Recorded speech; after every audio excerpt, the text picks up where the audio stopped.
Bismillahirrahmanirrahim. Assalamualaikum warahmatullahi wabarakatuh. Berjumpa kembali mata kuliah data mining.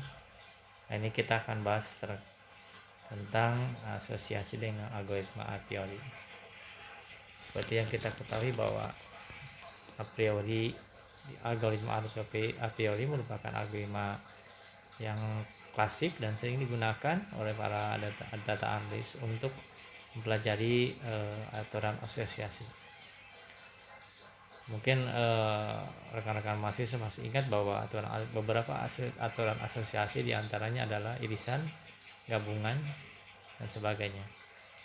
Ini kalau lihat dari grafik ini ada ada grafik pi, antara dari grafik besar dan pi besar dan pi kecil, di mana ada 58% untuk penjualan baju, lalu handuk 23% dan sisanya 19%. Dimana untuk 19% ini berarti persentase penjualannya sangat rendah dari ada yang lainnya. Lalu irisan dari 19% ini apa aja nih produknya? Ada kaos dalam dengan boneka.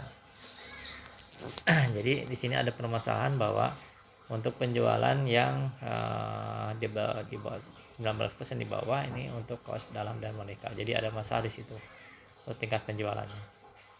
Ini ada contoh kasus meletakkan barang-barang yang seri bersamaan. Contoh kasus di salah satu supermarket dengan nama Walmart. Ini ada contoh kasus pada setiap Jumat sore pembeli laki-laki membeli popok. Membeli popok ternyata cenderung membeli bir. Dari hasil temuan tersebut, Walmart menempatkan bir di dekat penjual popok dan hasil penjualan bir meningkat. Jadi minimal dengan melihat atau melirik barang yang sering dibeli oleh konsumen, jadi barang yang susah dibeli ini akan minimal terdongkrak untuk tingkat penjualannya. Lalu untuk marketplace terbesar di dunia, salah satunya adalah Amazon. Ini mengembangkan rekomendasi, yaitu sebuah program untuk merekomendasi barang-barang lain kepada pembeli saat melakukan browsing atau membeli suatu barang. Ini biasanya kalau kita temui pada saat kita berselancar di marketplace, kita suka disadari oleh barang-barang yang memang kita butuhkan ya, walaupun kita tidak mesan gitu. Tapi kok pertanyaannya mereka bisa hafal gitu barang apa yang memang kita perlukan walaupun kita saat itu tidak punya untuk membayarnya. Lalu untuk Google ini mengembangkan fitur autocomplete, yaitu suatu alat pemakai untuk mengetikkan kata kunci. Nah, jadi kalau pada saat kita mengetik kata kunci, ini Google seringkali memberikan beberapa kalimat yang memang kita perlukan ya. Dan itu biasanya mereka memberikan informasi yang memang kebiasaan kita pada saat ngetik minimal misalnya mengetik kata apa gitu. Jadi Google nanti akan memberikan rekomendasi seperti itu. Nah, di sini ada situs Amazon. Kalau lihat dari sini ada etalase toko, marketplace toko. Ini penjualan buku, ini Harry Potter, ini ada buku. Ini kalau lihat dari gambar ini ada 2 buku yang menghapus 1 buku. Ini yang 2 buku ini yang bestseller, yang 1 buku ini yang tidak. Nah, jadi dengan sistem data mining ini minimal yang tidak penjualannya kurang bagus itu akan tertarik dengan penjualan yang 2 buku yang bagus tadi. Lalu untuk langkah pertama untuk algoritma a priori adalah menentukan golden rule. Ini golden rule kalau di kasus ini 60%, artinya tingkat penjualannya di atas 60%. Menjalani ini adalah transaksi barang dibeli, ini T1, T2, T3, T4 sampai T5. Ini transaksi yang sering dibeli ini pada saat satu hari itu adalah mangga, union, Nintendo dan sebagainya. T2, do, onion dan sebagainya. Jadi kita akan menganalisis per transaksi ya dalam satu hari atau pada periode tertentu atau pada shift tertentu. Untuk mempermudah nama-nama tadi ya disingkat. Lalu untuk tabel 3, barang sering yang dibeli ini kita singkat, misalnya T1 tadi kan mango, onion, Nintendo, cake, egg dan yoyo. Jadi kita singkat dengan 1K ya. kedua Donkey, tiga Maki, dan keempat Maki, kelima Koki ya.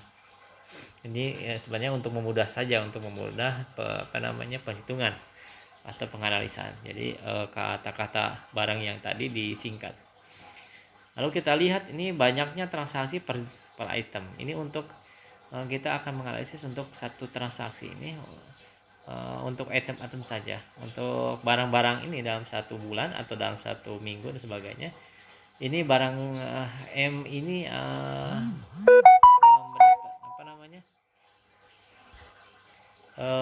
berapa penjualannya gitu. Penjualan. Ternyata ini terlihat untuk MI 3 kali dibeli oleh konsumen. O itu 3 kali, N itu 2 dan sebagainya. Tapi sini ada barang yang D, A, U dan I. Ini barang ini hanya satu saya. Berarti ini yang masalah dengan barang C. Makanya kita akan analisis barang C dan barang yang dengan transaksinya satu dengan barang DAUI dan transaksinya satu dengan transaksi barang C dengan transaksi hari 2. Oke, kita lihat lagi di sini ada item. Nah, kita pilihkan dulu yang di atas 3 dan atas atau di atas 3. Ini Monkey ya dengan transaksi 3, 5, 4 dan 3. Kita pasang-pasangkan untuk barang-barang yang golden kan tadi MO, MK, MN dan sebagainya. Ternyata untuk MO ini banyak transaksi ada 2. Kita lihat ini angka 1, angka 3, angka 2 dari mana? Ini kita lihat kombinasi antara barang MO dalam satu bulan dan seminggu itu berapa kali pasangannya. MK berapa kali pasangannya, ME berapa kali pasangannya. Terus sampai EY. Lalu tabel 8 ini pasangan yang item terbanyak. Maka kita lihat item yang terbanyak ini ternyata yang di atas 3. MK, OK, OE, KE dan KY. Ini di atas 3. Nah, itu sama dengan 3. Nah, terdapat 3 pasang item. Pertama OK dengan K. Ini banyak transaksi, ada 3 dan 2. Nah, kita pasang-pasang. Sekarang kita pasangannya buat pasangan 2. Ingat, kalau kombinasi adalah posisi A dan B itu sama dengan B dengan A. Posisinya sama kalau kombinasi. Tapi dihitungnya 1. Terus untuk ABC dan ABD menjadi ABCD. Terus ACD dan ACE menjadi ACD. Ya, dan seterusnya carilah pasangan yang item hukumnya tak berbeda. Terus kita lihat Gondromnya di sini adalah yang dengan sertifikat support ada pada gondrommu yang telah digunakan di atas. Jadi sebuah item disebut dengan sing dibeli di atas. Jika di atas 60% atau 60 tersebut, lalu ini menunjukkan bahwa dukungan minimum support dengan data ini tersebut dibeli minimal 60%. Nah, pada contoh di atas item O KE adalah frequency bulk together atau jumlah barang yang dibeli secara bersamaan.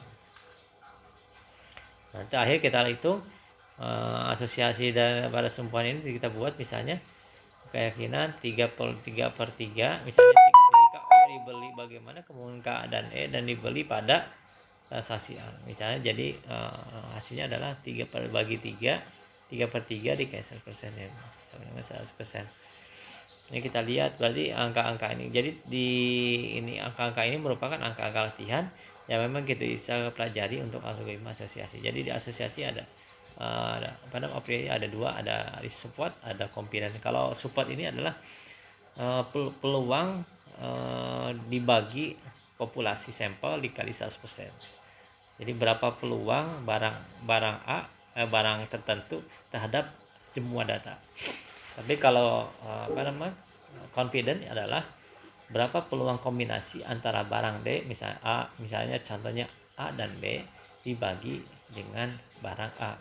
Atau misalnya kalau kita kombinasi berapa peluang barang A, B, C berbanding dengan barang A dan B dikali 100%. Jadi itu kombinasi yang memang harus kita dibuat supaya kita bisa analisis berapa sih pasangan-pasangannya. Kalau misalnya kita kombinasikan barang yang tidak laku dijual dengan barang yang laku dijual itu peluangnya berapa persen. Nah, mungkin itu saja kurang lebihnya. Selamat mempelajari algoritma data mining. Wassalamualaikum warahmatullahi wabarakatuh.